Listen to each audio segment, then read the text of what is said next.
So, Dan, this is obviously the challenging part, which is all the noises being made on either side and all the actions in terms of, positioning troops and everything are perfectly consistent with people trying to maximize a negotiating posture before you actually talk and get to an agreement, or consistent with we're digging in.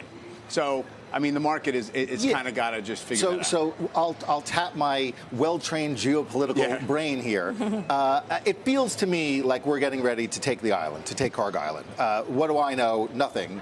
But it feels to me like that's what's going on. And then that's going to happen this weekend when talks fail. Right. I talk to a lot of people around the street, and they seem to feel similarly, or something like that. Obviously, the complete opposite can happen. We can reach some sort of an agreement that delays us another 5 days, another 7 days. But to tie this back to the market, which is in investments, which is ultimately what matters, as investors, you're sort of left here with exogenous factors that are completely and totally out of your control. And so trading around this becomes almost impossible. Yeah. And as the saying goes, sometimes the best thing to do is nothing. And this is and has been one of those episodes.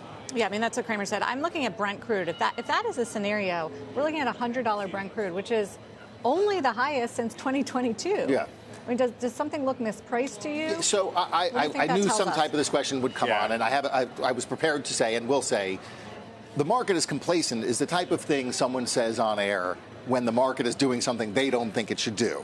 So I want to avoid saying that. But the market is a little complacent here because the downside risks are enormous. And so to the extent that something goes wrong over there, Brent at 130 or 140 is not impossible. Each day that this goes on, production is shut in. You're only rerouting, call it 4 or 5 million barrels of the 20 that goes through Hormuz, through the East-West pipeline or Fujairah or something. So there's still, call it 15 million barrels missing from the market. The longer this goes on, the more that risk premium is going to be built into markets mathematically, irrespective of whether hostilities inflame or not. So, yeah, I think the market's probably taking this optimistically. But in the market's defense, and you guys know this as well as I do, Ebola, debt ceiling, COVID, for the last 20 years, we're only higher 3, 4, 5 months later. And so I think there's been a generation of investors that have been built on the idea that you can't really have a meaningful, sustained bear market, leaving aside the fact that 2022 was a 25% drawdown over the course of 10 months. But that was in an environment where the Fed was raising rates. And that was an environment where the Fed is raising rates. So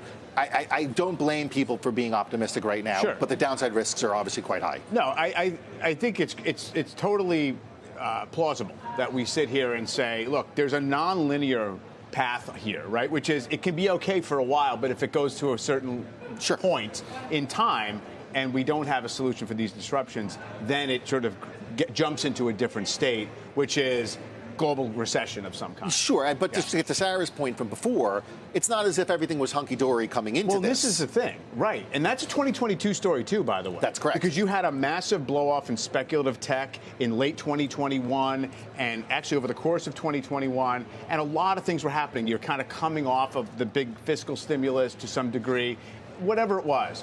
So it wasn't just Russia invades Ukraine, oil goes up, and the market goes down 25%. So on that point, I would say we've seen software bounce a little bit. On the BDC, on the private credit stuff, not Sarah's husband, Matt Levine, that note is getting attention. Yes. But the points in there are really important. So to be clear, I'm in the camp that this is not some systemic risk. There are clearly problems in private credit and BDCs. What you mean is that essentially, structurally, it can't become very systemic very easily. For several BDCs. reasons, not the least of which is, again, as Sarah noted, there's no depositors involved here. So the equation to 2008, I think, is misplaced, at least in that sense. Sure.